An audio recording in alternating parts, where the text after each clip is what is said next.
Well, first tonight, a neighbor's cell phone camera shows the danger that car thieves can pose even to police. An officer is now home from the hospital with a broken wrist and an injured arm after a suspect in a stolen SUV gunned it to get away, throwing the officer to the ground, sending him tumbling down the street.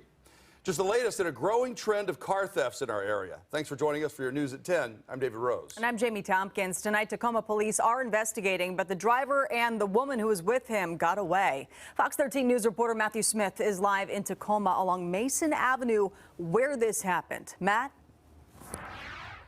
Yeah, and people out in this area tell me that this is a big concern. Not only was it a stolen vehicle that was parked in front of this abandoned home, but even though a lot of people noticed that it was suspicious, nobody did anything until somebody noticed it. The person the car actually belonged to, they tracked it down themselves.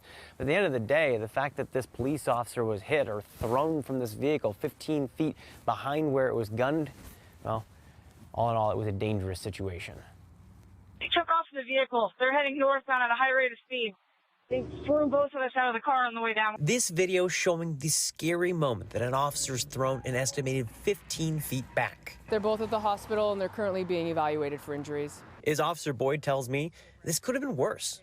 And all of it was over a stolen car. Tonight, the spray paint here on the ground is the only evidence of what happened.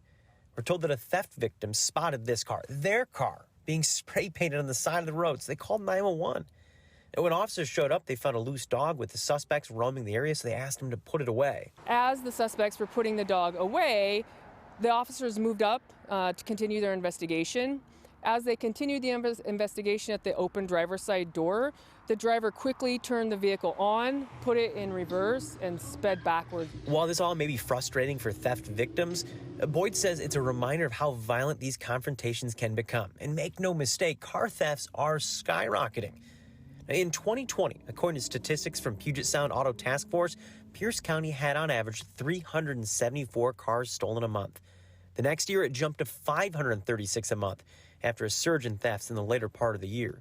And so far this year, at least 900 cars have been stolen in the first 3 months of 2022. The average in a month, 920, more than double the pace just 2 years ago. And it's not just Pierce County. Car thefts are up all over, even at dealerships. Back in February, we reported on what appeared to be a ring hitting South King County dealers. It's very similar motives each time and very similar occurrences that happen. I mean, they seem to know where they're going. They seem to know that they can get in and out pretty quickly. And I got thrown as well. I'm bleeding a little bit, but I'm okay. But rarely do we see this. Officers responding to a call for a stolen car and being injured. And while that's bad, police say calling them is still the best option. Probably the best thing that the victim did today when they found their vehicle was that they didn't approach it, right? They thought, well, maybe this is a job for the police. Yeah, it was a job for the police, but at the same time, now that one of their own is injured and they are looking for the two people that were inside that truck. So we showed you the video. We're posting it online at fox13seattle.com. If you recognize it, police obviously want to hear from you. And of course, they still want you to call 911 rather than trying to approach those people themselves. Here's the thing. This is not the only time that we've seen somebody hurt just in the last couple of days. Just 2 days ago, a King County Sheriff's Office deputy had minor injuries as well after somebody backed their SUV into a patrol car. So, been a dangerous string of situations for people out here on the street. We're live in Tacoma. I'm Matthew Smith, Fox 13 News.